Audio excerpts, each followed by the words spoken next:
Back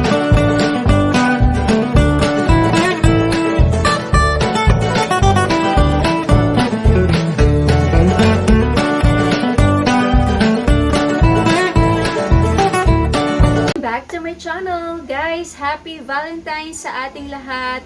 So busy ang bawat isa for sure ngayon upang iparamdam kung gaano natin kamahal ang ating pamilya, ang ating mga mahal sa buhay. But of course, dapat laging araw-araw nating iparating sa kanila at iparamdam at ipakita kung gaano natin sila kamahal. And katatapos lang ng aking morning devotion, guys, and gusto kong i-share sa inyo ang verses na ito mula sa 1 Corinthians 13:4-7. Love is patient. Love is kind. It does not envy. It does not boast. It is not proud. It does not dishonor others.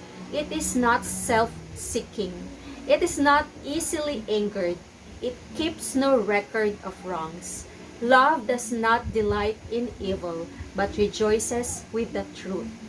It always protects, always trusts, always hopes, always perseveres. Thank you, Lord, for your word. To God be the glory. Alam niyo, guys, sa talata na ito, sa verses na ito, dinefine kung ano ang pag-ibig. But of course, always remember na ang ating Panginoon ay pinako sa krus upang tubusin tayo sa ating mga kasalanan dahil sa kanyang great love sa atin. Ang sabi sa John 3:16, "For God so loved the world that He gave His only begotten Son, that whosoever believes in Him should not perish, but have an everlasting life." So, yun ang pag-ibig at dakilang pag-ibig sa atin ng Lord.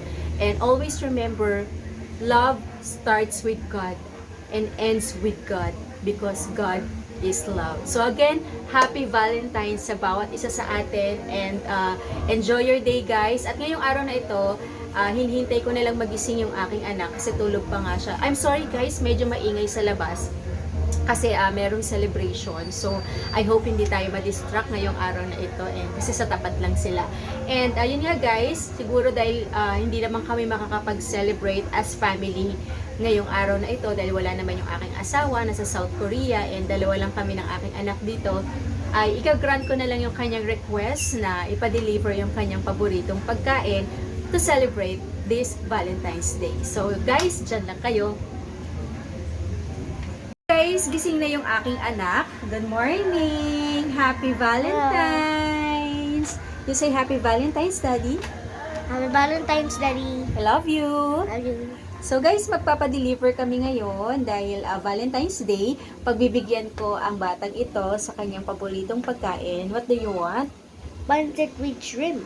Pancit with shrimp.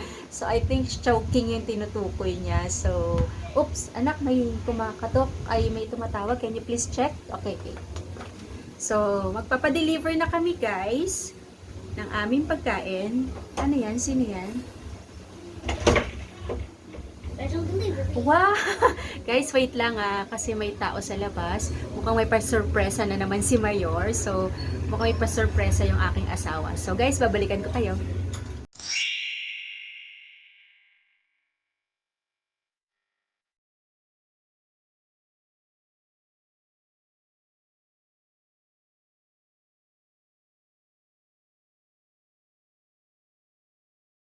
Guys, ito yung deliver.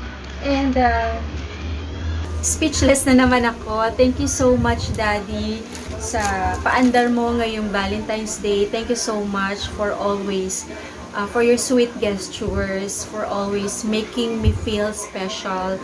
And salamat sa iyo, Daddy. I love you so much. Happy Valentine's Day sa iyo. And ito siya, guys. Meron siyang flowers and hindi ko tingnan natin, guys. Parang may chocolate, pero ayan, guys. Tingnan natin. Excited na ako.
Dito na po yung order namin. Akala po kami, don't forget to pray bago kumain.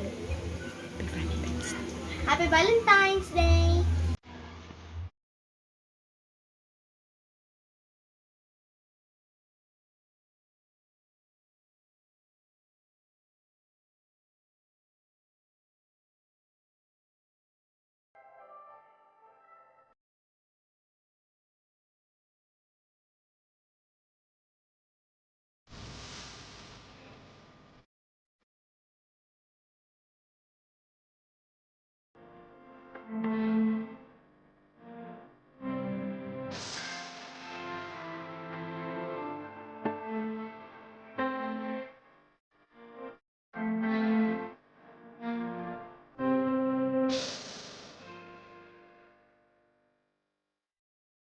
Guys, maraming salamat, and once again, happy Valentine's Day sa ating lahat, and we are so blessed that we are surrounded by love, and God is good, and let's always thank the Lord for everything and for all the blessings na nare-receive natin sa araw-araw. And guys, enjoy your day. Thank you so much for watching my video, at kung kayo ay bago sa aking channel, please don't forget to subscribe, like, share, and hit notification bell para lagi kayong updated sa lahat ng videos na aking ina-upload. So guys, once again, thank you so much. God bless us all, and see you on our next vlog. So, kakain na kami, guys!